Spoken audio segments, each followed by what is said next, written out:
پیشاب کے چھینٹوں سے بچنے کی سخت تاکید. حضرت ابن عباس روایت کرتے ہیں کہ رسول اللہ صلی اللہ علیہ وسلم 2 قبروں کے پاس سے گزرے تو فرمایا ان دونوں قبر والوں کو عذاب ہو رہا ہے، اور باعث عذاب کوئی بڑی چیز نہیں.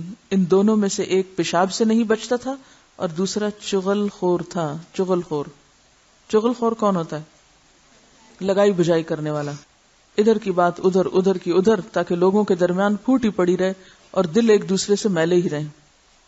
ان 2 باتوں کو ایک جگہ بیان کیا گیا، ایک ظاہری نجاست ہے اور ایک باطنی نجاست. تو چغل خوری بھی ایسے ہی ہے جیسے پیشاب کے چھینٹے اپنے اوپر لینا. پیشاب کے چھینٹوں سے تمہیں پھر بھی نفرت ہوتی ہے، لیکن چغل خوری جو اسی قسم کا ایک عمل ہے اس سے ہمیں کوئی بھی عار نہیں ہوتا، اور ہم سب سمجھتے ہیں کہ ہم تو اصلاح کر رہے ہیں.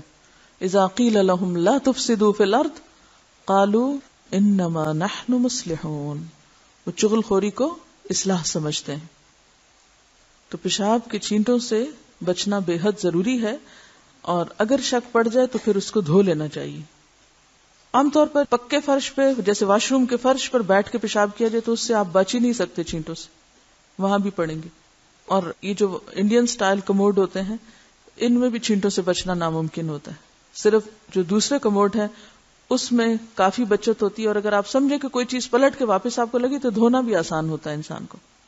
لیکن کوئی بھی کسی بھی ایسی جگہ پر بیٹھ کے پیشاب کرنا جس سے پورے واش روم میں یا دائیں بائیں پاؤں پہ یا کپڑوں پہ یا کسی بھی چیز پہ جہاں چھینٹے پڑے، یا بے احتیاطی سے بیٹھ جانا، کیونکہ جب کوئی چیز، جیسے آپ ایسی جگہ بیٹھے ہیں کہ جہاں سے پیشاب کسی وال سے ٹکرا رہا ہے، یعنی کموڈی کی وال سے ٹکرا رہا ہے، تو اس صورت میں پلٹ کے چھینٹے پڑنے کا امکان ہے. اور اگر آپ بیٹھنے میں احتیاط کرتے ہیں تو چھینٹوں سے بھی آپ بچ جائیں گے. تو اب آپ دیکھیں کہ پیشاب کے چھینٹوں سے نہ بچنا عذاب قبر کا سبب بنتا ہے. مجھے یاد ہے کہ جب میں نے ابھی ہوش نہیں سنبھالا تھا، بہت ہی چھوٹی تھی، تو میرے والد اس پر اتنی تاکید کرتے تھے کہ ٹائم مجھے لگتا تھا کہ واش روم جانا محال ہے. ایسا لگتا ہے جیسے میں خوف کا شکار ہو گئی ہوں کہ واش روم جاتے ہی سب سے پہلا خیال یہ ہوتا تھا کہ کپڑے بچے، پاؤں بچے، جوتا بچے، بچ کے بیٹھنا ہے، احتیاط کرنی. یعنی ایک دفعہ نہیں، کئی دفعہ انہوں نے یہ بات سکھائی، اور اسی ریفرنس سے یہی حدیث بیان کر کے. اور یہ بات بہت اہم ہے کہ عموماً یہ عادتیں بچپن سے ہی، جسے کہتے ہیں نا کہ ماؤں کو یہ ٹریننگ دینی پڑتی.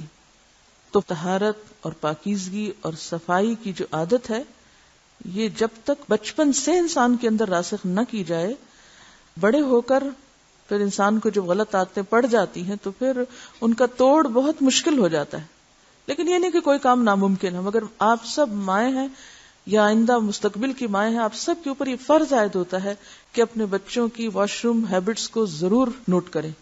کہ اگر کوئی بچہ ٹوائلٹ میں جا کے کموڈ صاف نہیں چھوڑتا، یا بعض لوگ پانی پھینک دیں گے مگر نجاست نہیں اترے گی، وہ کموڈ کے ساتھ ہی لگی رہے گی، اس پر بھی نظر رکھنے کی ضرورت ہے. کیونکہ ہم یہ کیوں سمجھتے ہیں کہ کوئی اور ہی آ کے تو اس کموڈ کو صاف کرے، ہماری نجاست کو، چاہے کوئی جمعدار یا سویپر ہی ہو، کیوں وہ برش اٹھائے اور صاف کرے، ہم خود کیوں نہ اسے کریں. تو اگر درخت کے نیچے نجاست چھوڑنا منع ہے تو کموڈ کے کناروں پر نجاست لگی چھوڑ کر باہر نکل آنا کہ کوئی اور برش لے کے اس کو صاف کرے، کیا یہ رحمت کا باعث ہوگا؟ تو ان معاملات میں احتیاط کی ضرورت ہے، بچپن سے ہی ٹریننگ کی ضرورت ہے. مجھے تو کبھی احساس نہیں ہوا کہ کموڈ سے نجاست لگی. اگر کموڈ صاف ہے تو نجاست کیوں لگے گی؟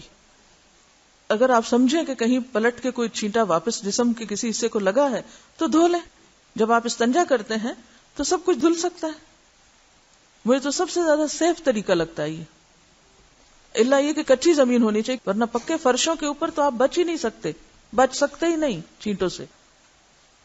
اس حدیث سے معلوم ہوا کہ پیشاب کے چھینٹوں سے سخت پرہیز کرنا چاہیے. وہ لوگ جو پیشاب کرتے وقت چھینٹوں سے پرہیز نہیں کرتے، اپنے کپڑوں کو نہیں بچاتے، پیشاب کر کے پانی کی عدم موجودگی میں ٹشو ٹاکی یعنی کپڑے کے پیس یا مٹی وغیرہ سے استنجا کیے بغیر فوراً اٹھ کھڑے ہوتے ہیں، ان کے پجامے، پتلون اور جسم وغیرہ پیشاب سے آلودہ ہو جاتے ہیں.